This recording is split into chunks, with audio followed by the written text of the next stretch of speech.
Okay. Oh god. Oh god. Oh, sorry. So sorry, doctor. The surgery is not going well.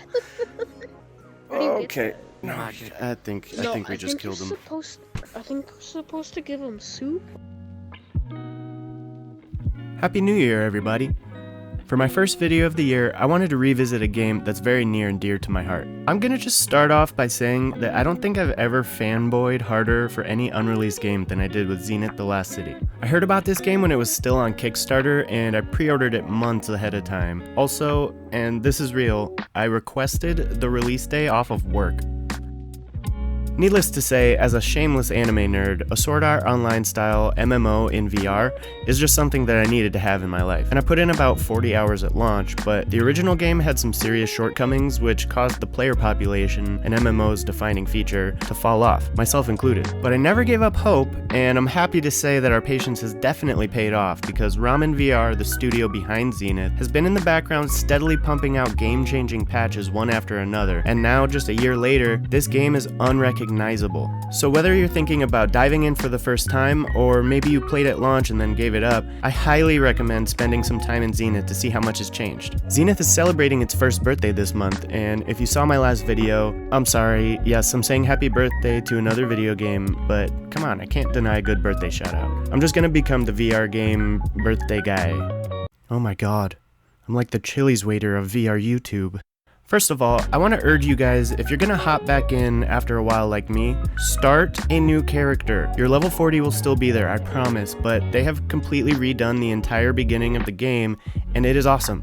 And I cannot believe how many high-level players I talk to who have no idea that the game starts at an academy in the sky now, instead of the sewers of Zenith or whatever it used to be. My biggest issue with the game at launch was that basically, I didn't get it. Ooh, this is new. Darkness that enveloped the land, and we believed Is there a that story our now? world had fallen. There was no We were like to survive context only the before. new generation of There was no context or story, whereas now, I live streamed the first 10 levels on my Twitch the other day, and it plays like a movie, with you being introduced to a bad guy named Kato as you leave the new tutorial area.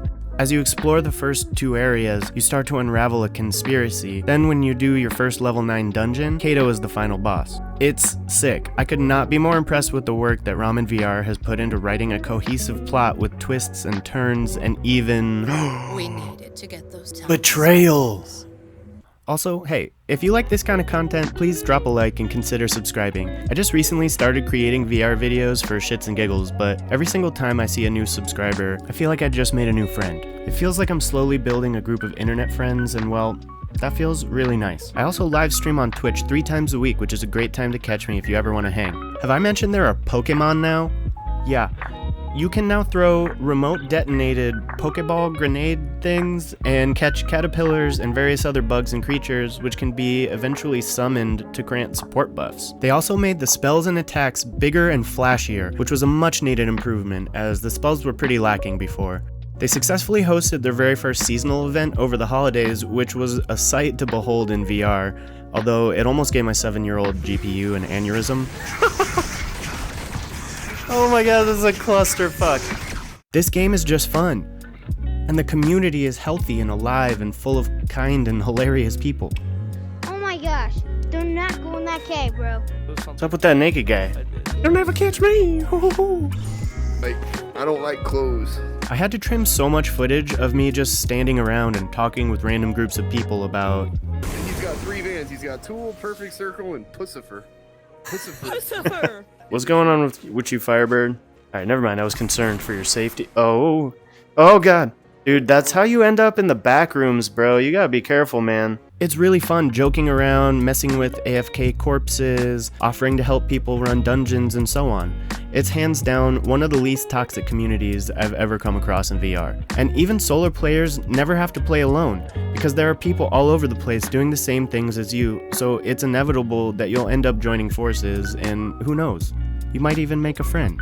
This is another area where the game really shines. Making friends feels easier than it did on console or PC games because, well, social interactions just feel different in VR. The game supports full body tracking and has proximity chat, guild chat, and party chat options, so you can choose your level of privacy. It's honestly harder not to make friends along the way, although some people do need to learn about personal space. This game has made leaps and bounds in just one short year, and I am once again hooked. Ramen VR has already confirmed a brand new class called the Cyber Ninja, and with Zenith being a confirmed launch title for the PSVR 2, I think it's safe to expect a big influx of new players to the already revitalized servers. Should I make this into a series? Let me know in the comments below. Now, for a little constructive criticism.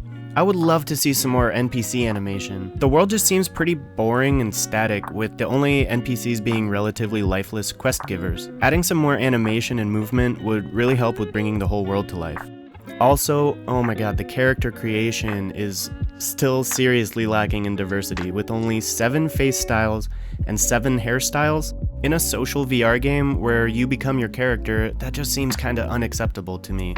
Give us more options! Also, some labels on the map would be helpful. Other than that though, I'm very happy with all the changes Ramen VR has made over the last year, and they aren't slowing down anytime soon. You can play Zenith on PC VR or standalone, and the game is $29.99, which is well worth it, but it goes on sale all the time, so keep an eye on their Twitter or Discord if you're more of a bargain shopper. Oh, look at those massive geese! Those have to be like the size of a school bus. I hope you have all had a great start to 2023. I'm rooting for you guys this year. Take some time and do something nice for someone else today. It'll make your day better too. Alright, I'm not gonna lie, even though she's bad, she's still bad, you know what I'm saying? Over here. You bad, bro. Oh, thanks, bro. I needed that today. Sometimes you just gotta let the homies know that they a baddie, you know? You a baddie, dog. Greetings, Agent. Sounds good. Oh, you're 10 out of 10. Get it done, Agent. I am level 10. Get out there, Agent. Ready to work? Told you.